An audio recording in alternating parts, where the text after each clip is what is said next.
Hello කොහොමද? අද අපි හැලප හදමුද? හැබැයි ඉතින් අද හදන්නේ මම නන් නෙමෙයි. මගේ නංගි තමයි අද හැලප හදන්නේ. අපි බලමුකෝ මොනවද ඕන කියලා. අපි මෙතන කැන්ද කොළ අරන් තියෙනවා. එතකොට ගෙදර කොටාගත්ත කුරක්කම් පිටි, ඒ වගේම ගාගත්ත පොල්, තව අපිට මේකට ඕන වෙනවා සීනි, ඒ වගේම ලුණු. ඔන්න එයා මුලින්ම කරේ එයාට ඕන විදිහට කොළ ටික හදාගන්න එක. කැන්ද කොළ ගොඩක් ලොකුයිනේ. එයාට ඕන උනා මේ කැන්ද කොළ සාමාන්‍ය ගානට කපා ගන්න. එයා කලේ මේ කොළ ලස්සන්ට කැන්ද කොළේ හැඩයටම පොඩ්ඩක් වටෙන් කපාගෙන එයාට ඕන සයිස් එකට කොළේ හදාගන්න එක.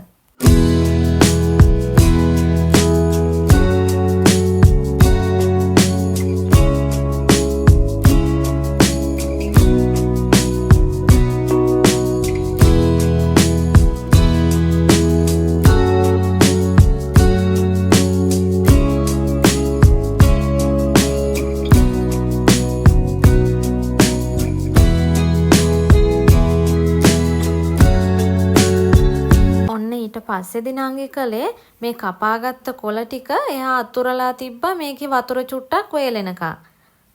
වතුර පොඩ්ඩක් වේලුණාට පස්සේ මේ කොළවල ඉතිරි වෙලා තියෙන වතුර ටික රෙදි කෑල්ලකින් තෙතමාත්තු කරලා ඊට පස්සේ මේ කොළවල පොල් තෙල් ගා ගන්න තමයි හදන්නේ.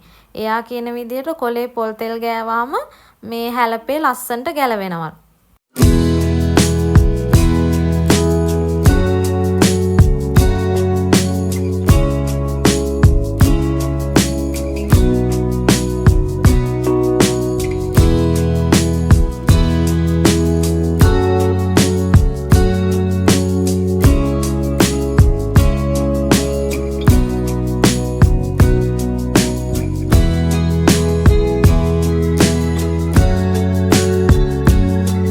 හැලප මිශ්‍රණය හදන්න තමයි හදන්නේ. එයා මුලින්ම කලේ භාජනය අරගෙන අඩියට පොල් ටික දාගන්න එක. එයා කියනවා අඩියට පොල් ටික දාගත්තාම පිටි ටික අඩිය ඇලෙන්නේ නැති නිසා ලේසියෙන් මිශ්‍ර කරගන්න පුළුවන් කියලා.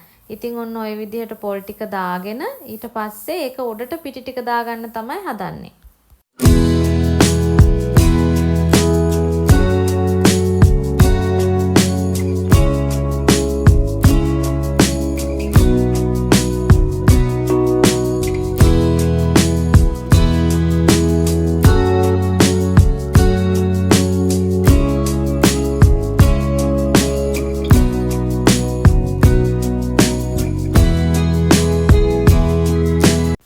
දැන් පිටි ටික දාගත්තට පස්සේ ඉතිරි වෙච්ච පොල් ලුණු ටිකක් දාලා ඊට පස්සේ මේකට සීනි එකතු කරගන්න තමයි හදන්නේ. සීනි දාද්දි නම් චුට්ටක් වැඩියෙන් දැම්මට කමක් නැහැ කිව්වා. මොකද මේක තැම්බෙද්දි සීනි රස පොඩ්ඩක් අඩු වෙන නිසා. සීනි ටික දාගෙන රස අනුව ලුණු ටිකක් දාලා දැන් මේක අතෙන් හොඳට මික්ස් කරගන්න තමයි හදන්නේ.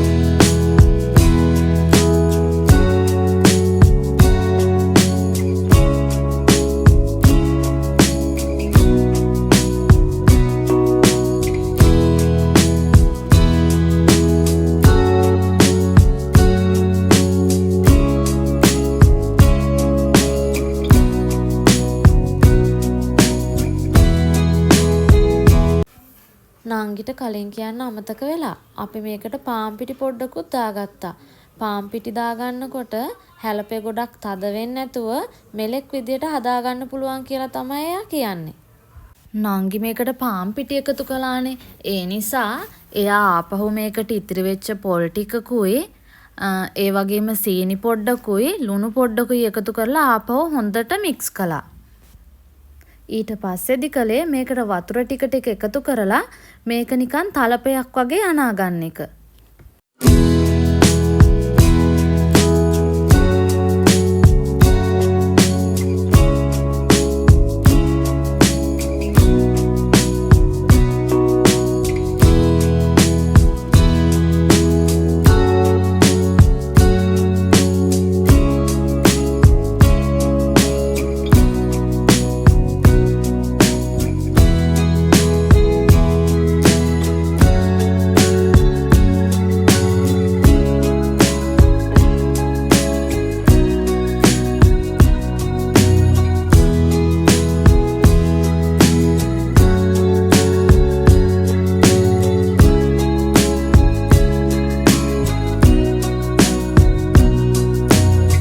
මේ වෙලාවේදී හදාගත්තු මිශ්‍රණය ගොඩක් ඝන මිශ්‍රණයකුත් නෙමෙයි, ඒ වගේම ගොඩක් දියාරු මිශ්‍රණයකුත් නෙමෙයි.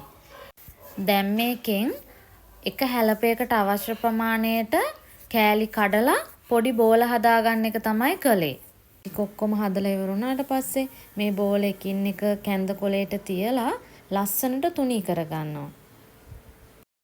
එතකොට මේක ඔයාලට තුනී කරගන්නවා ගොඩාක් තුනියට ඕන නම් තුනියට, එහෙම නැත්නම් පොඩ්ඩක් මහතට ඕන නම් මහතට, ඒක ඔයාලා කැමති විදිහට කරගන්න පුළුවන්.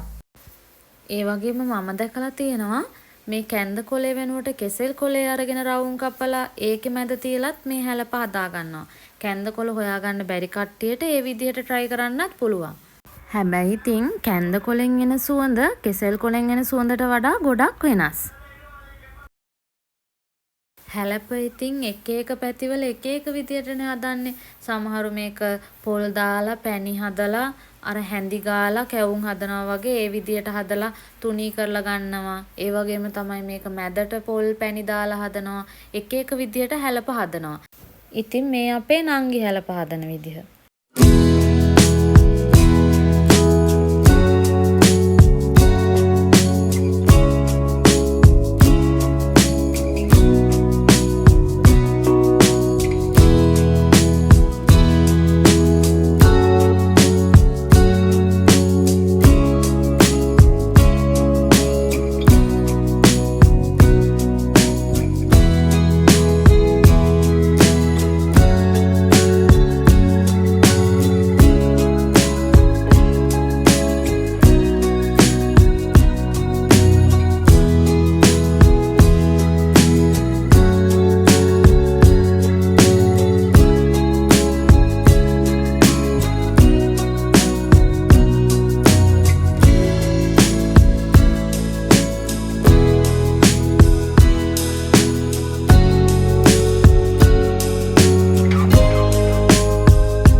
දැන් ඉතින් අමාරුම හරි ඉවරයි.